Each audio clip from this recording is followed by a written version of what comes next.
Привет, друзья! G'day, guys. Welcome to another Soviet lens review. Today, we're going to be taking a look at a Soviet lens that went to space. So, let's get into it.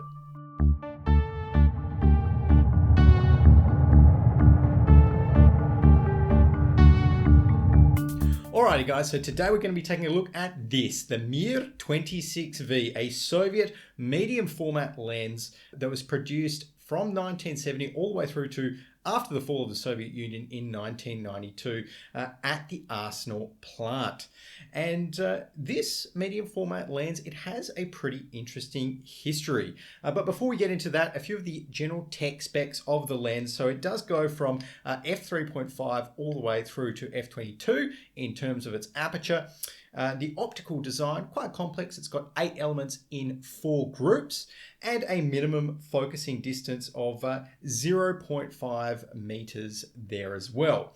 Now this lens that I've got is for the Kiev 88 mount, but it also did come in a Pentacon 6 mount. And the way that you can tell that is if it has the Cyrillic V, I know it looks like a B, but that is a Cyrillic V, then that is the Kiev 88 mount version of the lens.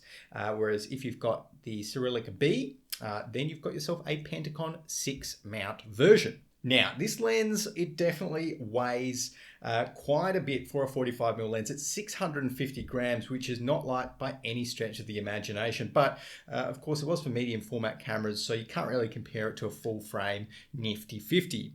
Aside from that, this lens does adapt to modern cameras very nicely through the use of, well, any adapter really, because it's got such a long focus throw. I've actually bought myself a Kiev 88 adapter with a shifting, with a tilting functionality. You can get them in tilt shift. I got them just with a tilting functionality as well. So that lets me adapt it to Nikon, which then lets me adapt it to my Nikon Z6, which is what all of the photos in this review were taken with.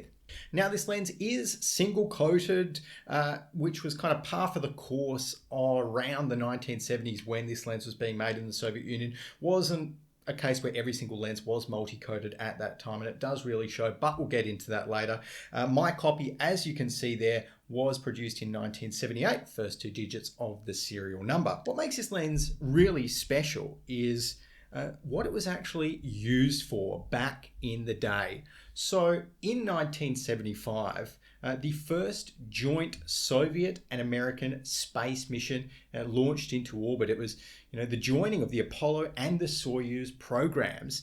And on the Soyuz 19, the spacecraft that the 2 Russian cosmonauts went up in, there was a camera that they took up with them, the FK6. And on that camera, one of the 2 lenses that they took up was the M26, or effectively the Mir 26. It was just tweaked a little bit for space. So this lens was the first lens to go into space on a historic mission, where in the middle of the Cold War, in the peak of the Cold War even, when these 2 nations fighting each other for kind of armed superiority, this lens was up there in one of the best examples of collaboration and sort of peaceful scientific advancement of the time. And that makes it really special.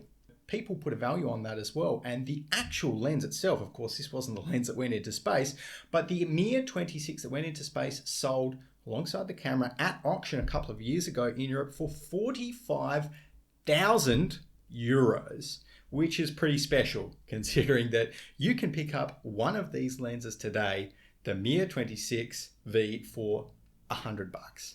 And it is the exact same optical design that was taken on that historic space mission. Pretty cool.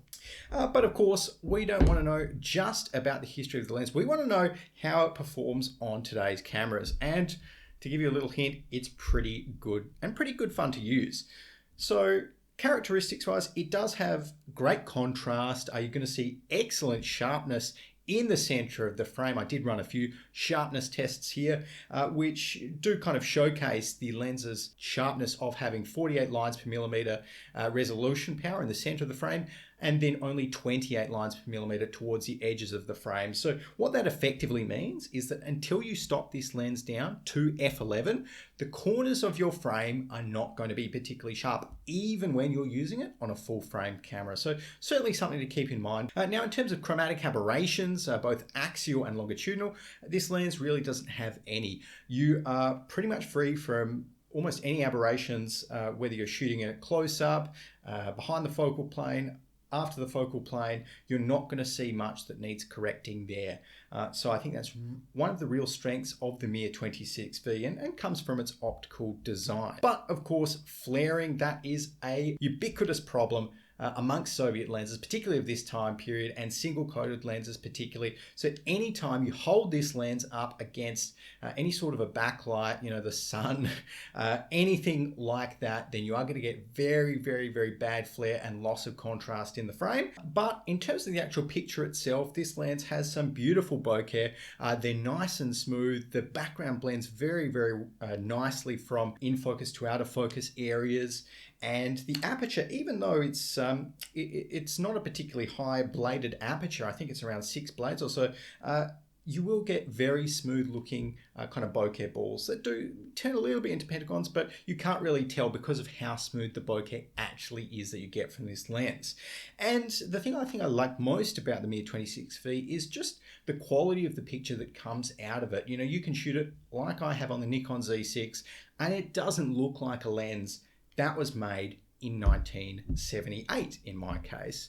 So it really has some of those modern picture characteristics, some great colors, the contrast works well, and overall, you can certainly get some very nice photos with it. All of those characteristics aside, I would highly recommend anyone who's looking for a bit of an interesting lens and certainly something a bit weightier, maybe something that you want to shoot some video with as well, to go out and seriously consider the Mir 26V.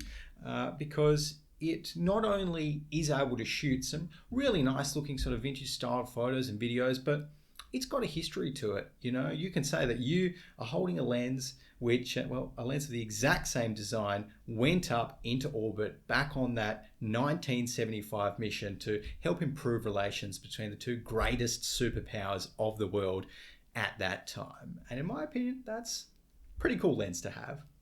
So guys, that's it for today. Thank you very much for watching, and until next time, I'll see you then.